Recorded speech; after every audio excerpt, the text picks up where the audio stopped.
आणि in terms of permissions आणि paperwork काय केलं असतं for the bike? So paperwork साठी मला मोटरसायकलसाठी पासपोर्ट काढायला लागतो, विच इज युअर कारने. ओके.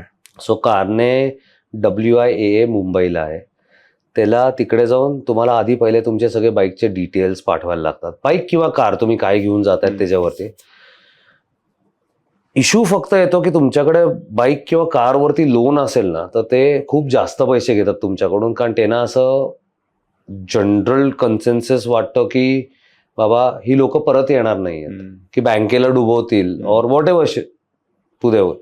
लकीली माझ्या ह्या बाईकवरती काही लोन नाही, माझ्या कुठल्याच बाईकवरती आता लोन नाही, त्यामुळे मला ते खूप इझी केक वॉक झाला. पण मी तिथे जितकी लोक बघत होतो, काही हायलक्सनी जात आहेत, काही मोटरसायकलनी जात आहेत, तर तुम्ही मोटरसायकलवरती लोन असेल तुमच्यावरती तर तुम्हाला 5 लाख रुपये डिपॉझिट ठेवायचं त्यांच्याकडे, जे earlier was 3x multiplication of a cost of your motorcycle. Wow, that's a lot of money. That's a lot of money. I think so. The government policies on this should be bettered off. Understanding की बाबा loan जो व्यक्ती घेतो त्याला cash down करता आलं असं त्यांनी कॅश डाऊनच नाही का घेतली असती. करेक्ट. त्याच्यावरती वरती जाऊन तुम्ही जर त्याला म्हणणार असाल अजून 5 लाख रुपये द्या, तो अंबानीच्या घरातून तर येत नाही ना की बाबा पैसे फळफळून पडलेले आहेत, खर्च कुठे करायचा माहित नाहीये. तर हे थोडंसं आय थिंक सो मी ही ट्रिप झाल्यानंतर, कारण then I can prove a point की ही ट्रिप झाल्यानंतर I can speak over it. Right now मी novice on the particular topic, पण जेव्हा मी ती ट्रिप करून येईन तेव्हा I would like to address this issue to the central government की तुम्ही हे किती इझी करू शकता, ह्याने टुरिझम किती वाढणार आहे. ह्याचं तुम्हाला आयडिया आहे की नाही मला माहित नाही, पण आता लोकांना आहे ना रेग्युलर टुरिझम करायचा कंटाळा आलेला आहे. इथून जावा कुठे तर कन्याकुमारीला जावा, ते वॉन्ट टू ट्रॅव्हल, इथून जायचंय तर why not, because roads are getting connected, there are super connectivities now everywhere. आता मी हा जो पण रूट जो करतोय त्याला सुपर कनेक्टिव्हिटीज आहेत सगळीकडून. सर्टन पॉइंट्स आहे ऑफ रोड येणार आहे, that is a part and पार्सलचं. तुम्हाला मध्ये जॉय रायडर्स मध्ये तुम्हाला थोडासा व्हिडिओ गेम खेळायला नाही मिळाला तर was the use of it. It will be too monotonous. Correct. So coming back to WIAA, तर त्याच्यामध्ये त्यांनी मला 2 लाख रुपये चार्ज केले ॲज डिपॉझिट. आणि त्यांनी मला आता नंबर ऑफ डेस्टिनेशन्स, आता कारनेट हा सगळीकडे जगात ॲप्लिकेबल नाही आहे. चायना ॲक्सेप्टन्स देत नाही, ओनली ईस्टर्न एशियन कंट्रीज. दिलं तर Iran yes on my route मी जे सांगतोय. युरोपमध्ये तर they don't ask you for a carnet. UK मध्ये विचारत नाही, ज्या कंट्रीनी कारनेट चालू केलं त्याच कंट्रीला they don't ask. Okay. So I think so all this is a complete joke according to me, की जिथे कंट्रीजमध्ये लागतच नाही तिथे एक्स्ट्रा अजून एक पायलॉन कॉस्ट तुम्ही कशाला करतायत. तुम्ही ऑलरेडी आम्हाला सबस्टॅन्शियल टॅक्सेशन्स करताय, ओव्हर अँड अबाव दॅट तुम्ही ह्या गोष्टी करतात. I think so this is they has to they have to understand. आणि जोपर्यंत तिथे कोणी बोलणारा माणूस नाहीये, इतक्या वर्ष का लोक बोलली नाहीत, I am astonished about it, because माझ्यापेक्षा दिग्गज लोक जाऊन आलेले त्या सगळ्या करायला. May be from that point जो 3x होता त्याच्यावरतून आता हे 2 लाखावरती तरी आलेलं आहे. Correct. I think so it should come down much below. Definitely. तुम्ही जर इथे माझं लोकल बँक अकाउंट असेल, माझे FDs असतील मोठ्याल्या, तर तुम्हाला मी सोशल गॅरंटी दिली कशाला पाहिजे.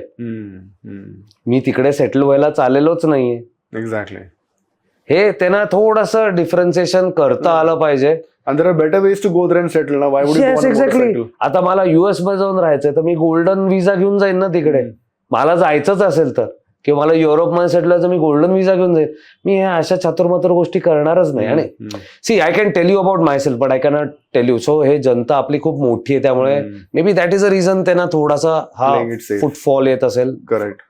तर हे 2 लाख, पण गाड्यांसाठी खूप एक्सपेन्सिव्ह आहे. आणि गाड्यांसाठी गेले तर 5 लाख रुपये तुमचं डिपॉझिट आहे, आणि तुमचं लोन असेल तर 10 लाख रुपये भरायचे. Oh, that's too loud. पण हे भरायचे का? This is refundable. पण इधर it's a lot of money. It's a lot of money. म्हणजे आता समजा एखाद्या व्यक्तीकडे 25 लाख रुपये असतील, त्याला ट्रिप करायचे, त्या ट्रिपला 25 लाख रुपये खर्च येणार असेल, 10 लाख रुपये आणणार कुठून येतो?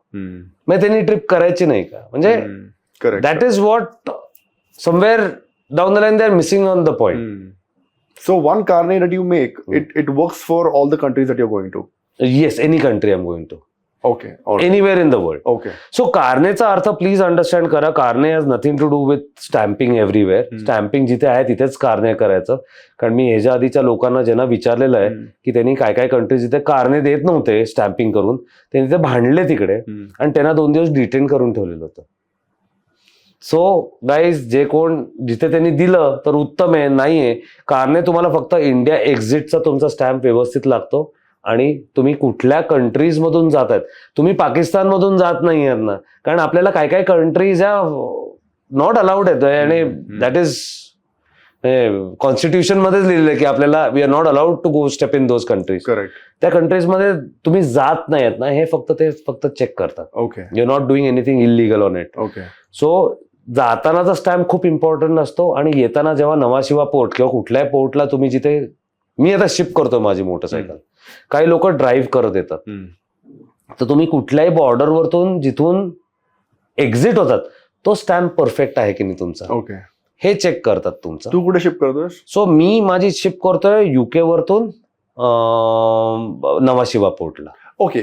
For the return you're saying. For the return journey. So तिकडचे डॉक्युमेंटेशन जे परफेक्ट आहेत माझे. How much did that cost you? Well, shipping is a bit Expensive. Steep. So somewhere about, अजूनपर्यंत मला त्याचा फायनल कोट आहे, मी नेगोशिएशन करतोय, पण 1.50 ते 1.80 पर्यंत शिपिंग कॉस्ट येते मला. आणि तेच मी फ्लाईटनी नेलं तर Exponentially low. Yeah. Which I don't want to. Correct. भले ती माझी बाईक 3 महिन्यांनी आली तरी I am not short on the ride because माझ्याकडे ऑलरेडी गोल्डविंग आणि माझी GS आहे, त्यामुळे I won't be short. I will be missing her but I will be not short of a ride. Of course. Of course. So मला ह्याच्यात ही journey पूर्ण करायची इंडियातूनच होती. म्हणजे जे लोक ॲब्रिव्हेशन देतात की इंडिया टू लंडन आम्ही जाऊन आलो आणि इराणला शिप करणार बाईक आणि इराणवरतून चालवणार आणि परत तिथून इराणला येऊन किंवा दुबईला येऊन ती शिप करणार, दॅट डझंट, तो म्हणजे क्वालिफायच होत नाही. म्हणजे मला माझ्या देशातून जायचंय बाहेर आणि मला पूर्ण राईड ती कम्प्लीट करून मग मी शिप करणार. का देन, आणि ह्याच्यात मुख्य गर्वाचा अजून एक गोष्ट मी ट्राय करतो माझ्या एंडनी की मला 15 ऑगस्टला आहे ना लंडन मध्ये जाऊन फ्लॅग होइस्ट करायचा आहे. Because that is something which I always dreamt and I'm trying to do it on this ride. Wonderful, wonderful. So, passport, visa for you, the carnet for the bike. Apart from this, any other paperwork you have to ensure? आपल्या इथून insurance तर मिळतच नाहीत. Travel insurance? Very sad. बाकीच्या countries मध्ये सगळीकडे तुम्ही जाल तिथे तुम्हाला ट्रॅव्हल इन्शुरन्स मिळतो. That is the one sector which if any banker or any institution is watching should please try to understand की ट्रॅव्हल हा नुसतं एअरनी नाही करत, तर there are some people who like to travel on road. आणि तुम्ही त्याच्यासाठी the underwriter should understand की ह्या ज्या ट्रिप्स येतात ह्या खूप मोठ्या असतात आणि ह्याच्यात तुम्ही आम्हाला चार्ज करा ना, आम्ही चार्ज करायला नाही म्हणत नाही, पण ऍटलिस्ट आम्हाला एक बेसिक कव्हरेज मिळणं. दुबईमध्ये राहतात जी लोक किंवा जे फॉरेनमध्ये राहतात दुसऱ्या कंट्रीजमध्ये, ते ना ह्या सगळ्या ट्रिप्सला कव्हरेज मिळतात त्यांच्या इथून, तर आपल्या इथे का तो फुटफॉल येतो. तर आता ह्या कम्प्लीट ट्रिपला मला कुठेही इन्शुरन्स नाहीये. ओके, पण कुठल्या कंट्रीत मॅन्डेटरी नाहीये की यू कॉन्ट एंटर विदाउट इन्शुरन्स? तुला पर्टिक्युलरली ज्या कंट्री क्रॉस करणार आहेत तिथे प्रत्येक कंट्रीच्या बाहेर तुला एक इन्शुरन्स काढायला लागतो. Okay. which is a third party insurance for your motorcycle as well as your health insurance. Okay. बाकी काही त्याला म्हणजे कारण त्याला इतके रायडर्स असतात ना त्याच्यावरती की लेमॅनला कळणारच नाहीये अनलेस अंटिल तो त्यातला घुसलेला किडा नाही की त्याला माहिती आहे इच अँड एव्हरी करेक्ट गोष्ट त्यातली.